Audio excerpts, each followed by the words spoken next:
वो दिन भी याद कर मुसलमान कि सिर्फ आसमान की बारिश की बुनियाद पर एक फसल होती थी धान की। बाप दादा हम लोगों के पंता भात खा करके, नमक रोटी खा करके, फटी लुंगियों में गांठ बांध कर जिंदगी बिता लिया, लेकिन अपनी जमीन का कोई हिस्सा नहीं बेचा। बोलिए सही है कि गलत? लेकिन आज उसी बाप दादा की छोड़ी हुई जमीन जायदाद बेचकर या तो मुसलमान दामाद खरीद रहा है,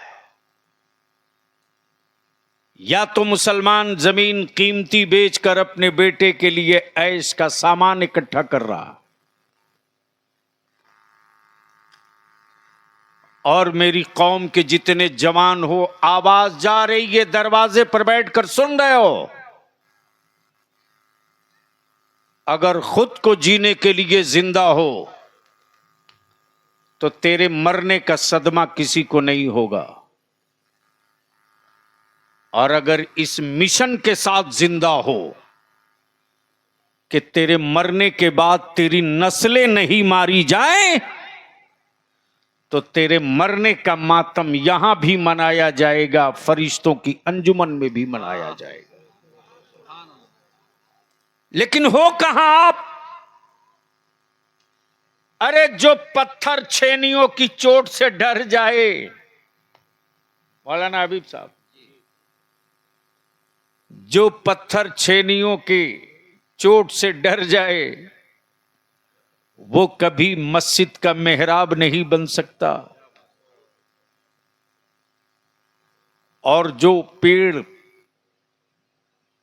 पत्थरों के खौफ से लरस जाए वो कभी फल नहीं दे सकता।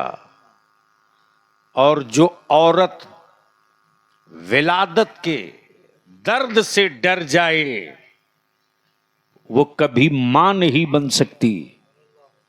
और जो जमीन हल के धार से डर जाए वो कभी फसल नहीं दे सकता। और जो कौम जाहिल रह जाए उस कौम की औलादे कभी मुस्तकबिल में इनकलाब का सूरज नहीं निकाल सकती। लेकिन आप हो कहां?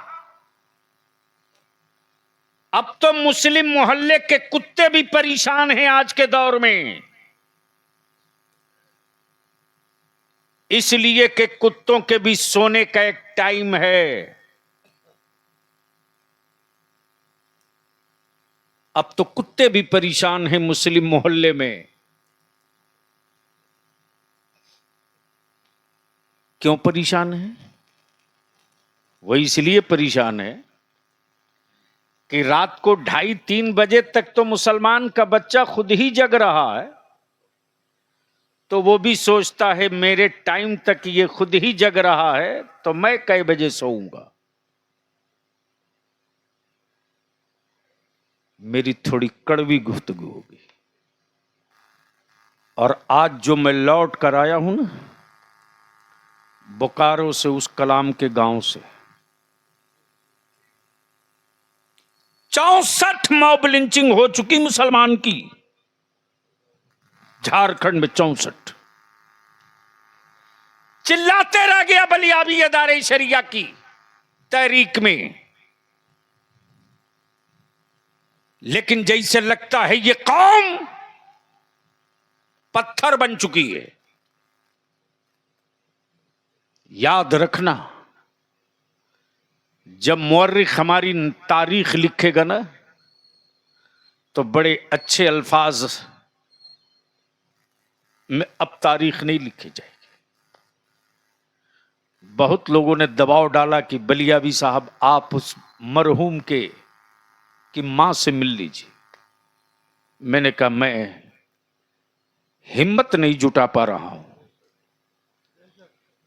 कितनी माओं से मिलूं जिनके बच्चों की मॉब लिंचिंग हुई। आखिर कब तक, कब तक? अगर तमाशाई हो तो देखते रहो,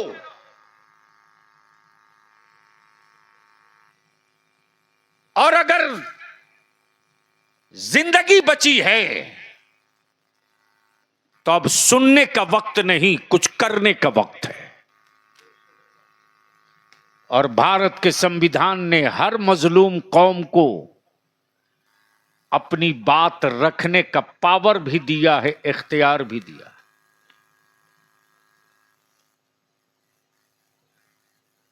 सत्ता में बैठी हुकूमत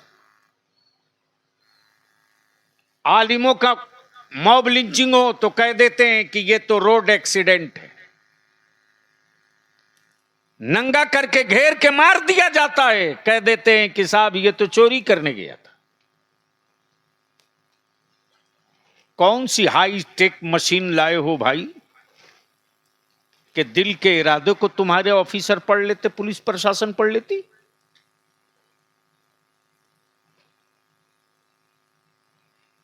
इसके लिए आवाज तो उठने चाहिए कि नहीं उठनी चाहिए? आप बोलो ना, उठनी चाहिए कि नहीं उठनी चाहिए? मुखिया जी, मैं कल शाम तक आपके फोन का इंतजार करूंगा। आप लोग पीठ पर आओ मत आओ, आप लोग पीठ पर खड़ा होवो मत होवो, अकेले अगर चिल्लाना पड़ेगा बलियाबी को तो अकेले चीख चिल्ला कर मरूंगा। इतनी तक हिम्मत है ताकि मरे वक्त, मरते वक्त इस बात का एहसास बलियाबी को रहे कि तुम भी कायर की तरह रूम में छुप कर रहे, जुल्म के खिलाफ न बोल सके, कोई सुने न सुने। मुअज्जिन 5 वक्त आजान देता है, वो सुनाते रहेगा। इसलिए आज की गुफ्तगू थोड़ी कड़वी हो रही है और आपको सुनना पड़ेगा। दुरूद शरीफ पढ़ लीजिए।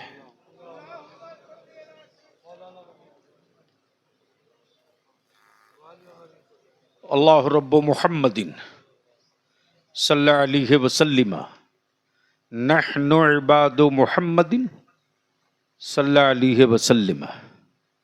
बड़ी अच्छी गुफ्तगू, खिताब, तकरीर के बाद मुझसे सिर्फ एक शेर खतीब ज़ीशान हजरत मौलाना हबीब साहब, हर दर्द की दवा है, जोर से बोल दीजिए, हर दर्द की दवा है। सल्ले अला मोहम्मद बोलने में तो कोई दिक्कत नहीं है, ये भी दुरूद शरीफ है। हर दर्द की दवा है, तावीज़े हर बला है, इससे बेहतर कोई तावीज ही नहीं। अब गुफ्तगू मौजू की तरफ आ जाए।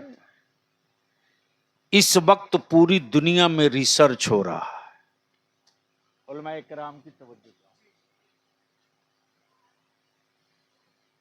कि इस्लाम दिखता तो नहीं है लेकिन मिलता हर जगह है। समझ में आ गया हो तो बोल दीजिए, अरे बोलो तो बोल दूंगा, तवज्जो चाहो। इस्लाम दिखता तो नहीं है लेकिन मिलता हर जगह है। और आंख ये कहती है मिलेगा वही जो दिखेगा, मिलेगा वही जो दिखेगा। और बलियाबी की ये बात अपने दिल की डायरी में लिख लो कि 56 करोड़ माबूद रखने वाले, कितना कितना 56 करोड़। अब पता नहीं उन लोगों की जनगणना किसने की, पता नहीं उनकी एनआरसी किसने की। 56 करोड़, 56 करोड़ माबूद रख करके भी सिर्फ एक अल्लाह वाले से डरे हुए हैं।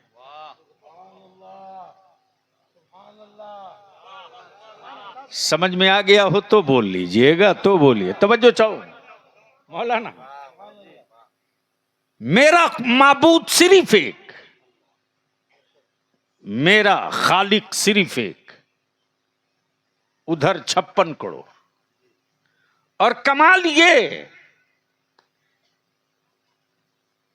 कि इस्लाम दिखता भी नहीं लेकिन मिलता हर जगह है। और इस्लाम कोई मुजस्समा नहीं जो देखा जाए, इस्लाम कोई तस्वीर नहीं जो देखा जाए।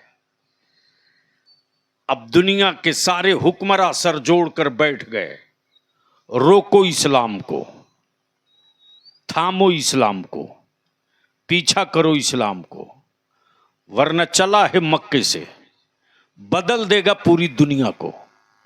चला है मदीने से, चेंज कर देगा सारे वर्ल्ड को। तब कुफ्र ने एक प्रोपेगेंडा सेट किया, इस्लाम के खिलाफ मुहिम चलाओ। इस्लाम टेररिज्म सिखाता, इस्लाम दहशतगर्दी सिखाता, इस्लाम जुल्म सिखाता, इस्लाम बर्बरियत सिखाता, इस्लाम कत्लो गारत सिखाता। और इस मुहिम को जिंदा रखने के लिए, जिंदा रखने के लिए, जिंदा रखने के लिए सत्ता की तिजोरी खोल दी, सोशल मीडिया ओपन कर दिया, गूंगा भी बोलने लगा इस्लाम के खिलाफ। लेकिन जब सर पीटा है कुफ्र ने, तो मैं भी थोड़ा सा दिमाग लगा दिया। मैंने कहा भाई मेरे, आप ही बता दो, इस्लाम ने किसी का कुछ बिगाड़ा है? इस्लाम ने किसी की जमीन कब्जा किया? इस्लाम ने किसी का घर मकान जलाया? इस्लाम ने किसी की जमीन पर कोठी हवेली इबादतगाह बनाया? अरे इस्लाम तो छूने की चीज नहीं है, कबूल करने की चीज है।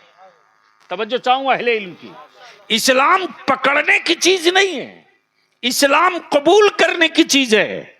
अब बलियाबी सोचते रहा आखिर कुफ्र इतना बेचैन क्यों है इस्लाम से, कुफ्र इतना परेशान क्यों है इस्लाम से? तो सारे कुफ्र ने सर जोड़कर कहा, इस्लाम बदला नहीं लेता, इस्लाम इंतकाम नहीं लेता, इस्लाम बदला नहीं लेता, इस्लाम बदल देता है।